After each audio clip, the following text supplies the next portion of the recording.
Filmerna inleds med en karta och de nummer som finns i kartan motsvaras av de flygningar som sen sker i filmen. Nu vrider sig drönaren och tittar ut över mot söder.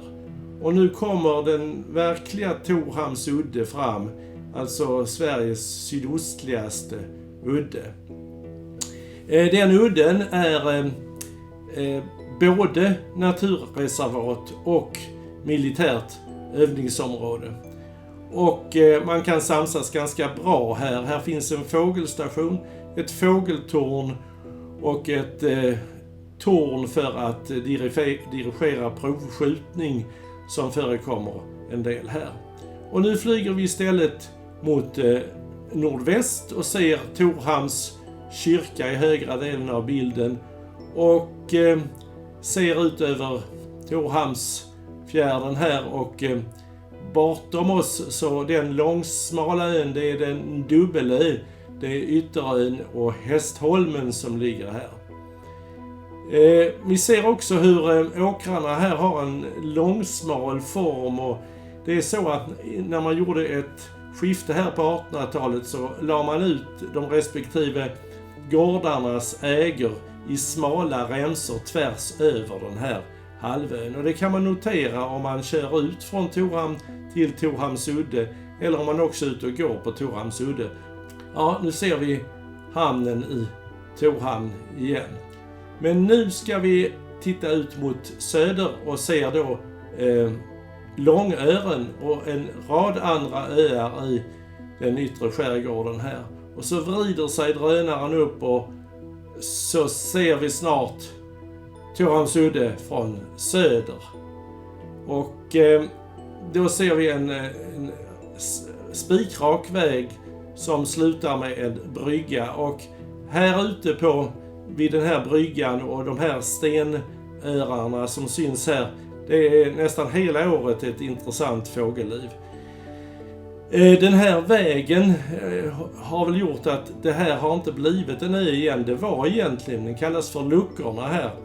Och den har liksom rest sig lite ur havet. Men sen har erosion och har orsakat att den börjar gnagas av igen så den blir mindre och mindre. Ja, nu flyger vi in över Torhamns udde igen.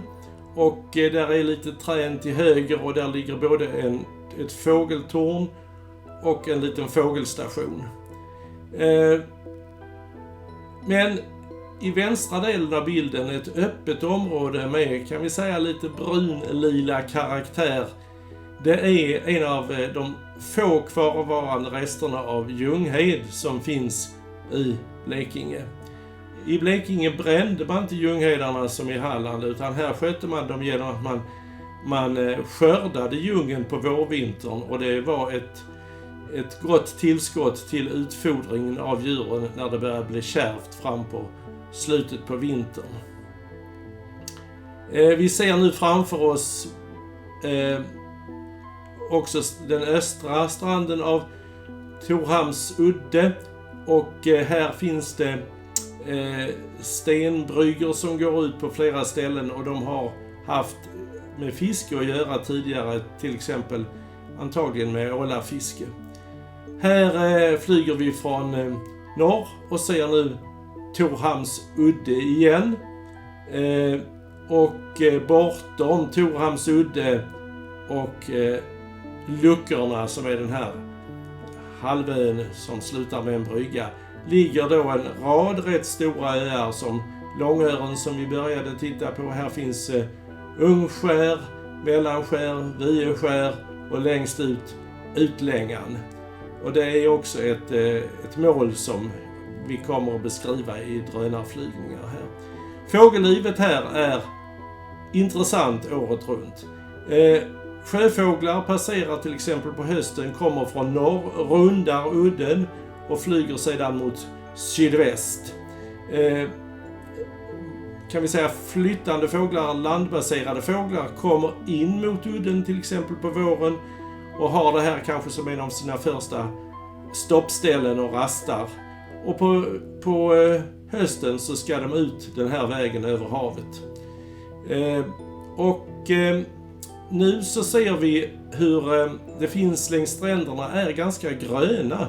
Så en ganska klar gräns mot det mera brunbrända gräset. Det är den yta som är gröna som påverkas av högvatten. Och det har varit väldigt intressant förr i tiden när man kunde ha det här som slåttermark. En garanterat god tillgång på slåttermaterial genom havets påverkan. Och sen mitt i på lite högre nivå så låg de här ljunghedarna som också fungerade som bete, men där man kunde skörda ljung på senvintern. Och nu flyger vi över, dels till höger ser vi i bild fågelstationen, och lite längre fram så har vi då ett fågeltorn. Vi passerar också ett vandaliserat bronsåldersröse och fortsätter nu mot väster, och snart så når vi fram till de strandängar som är väldigt intressanta för vadare, större strandpipare, rödbena bland annat häckar här. Och nu den lilla dungen här, buskdungen, kallas för Johnnys kulle. Det är ett järnåldersgravfält.